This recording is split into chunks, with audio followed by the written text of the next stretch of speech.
नमस्कार दोस्तों, रेलवे से जो अप्रेंटिसशिप है, जो सीसीए कैंडिडेट है, उनके लिए ग्रुप डी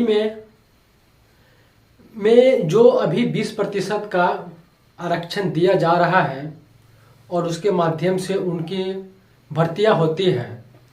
पिछले बार भी लगभग 18,000 के करीब सीट था और अप्रेंटिसशिप उतना पूरे ही नहीं थे और बहुत से अप्रेंटिसशिप की जो सीटें थी सीसीए के लिए वह खाली रह गया था।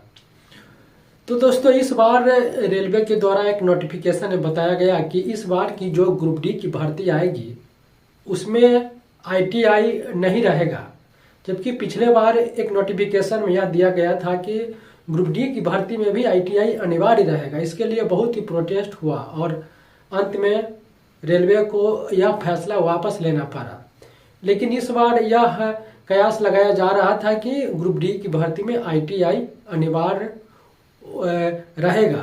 तो अगर दोस्तों आईटीआई अनिवार्य अगर रहता है तो जितने अप्रेंटिसशिप सीसीए कैंडिडेट है उनको बहुत ही फायदा होने वाला है, क्योंकि दोस्तों जब आईटीआई रहेगा तो यह स्वाभाविक है कि जितनी भीड़ बिना आईटीआई के रहता है उससे इसमें कम भीड़ रहेगा और इसमें जो सीसीए कैंडिडेट है उनको जबरदस्त फायदा होना चाहिए।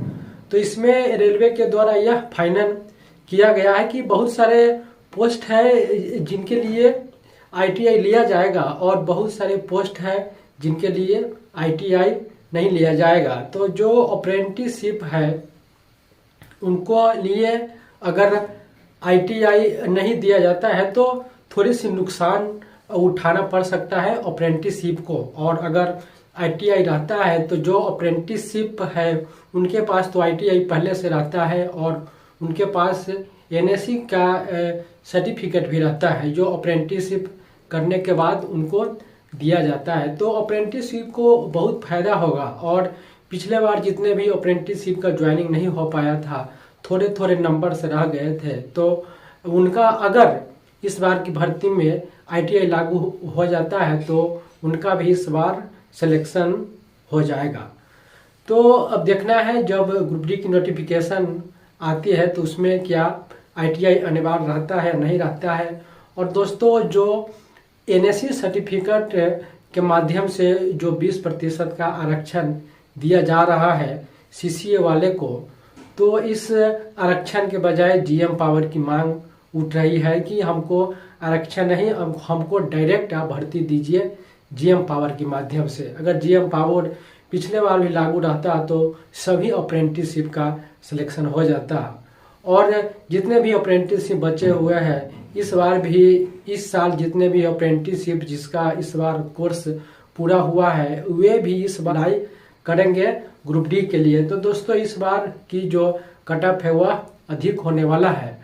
तो इसमें अप्रेंटिसशिप की मुख्य मांग जीएम पावर पर अड़े रहना चाहिए। अगर जीएम पावर के माध्यम से भर्ती होता है तो सभी अप्रेंटिसशिप को सिलेक्शन हो जाएगा, और अगर जीएम पावर नहीं लागू होता है 20% का कोटा ही दिया जाता है तो बहुत से अप्रेंटिसशिप का सिलेक्शन से वंचित रह सकते हैं।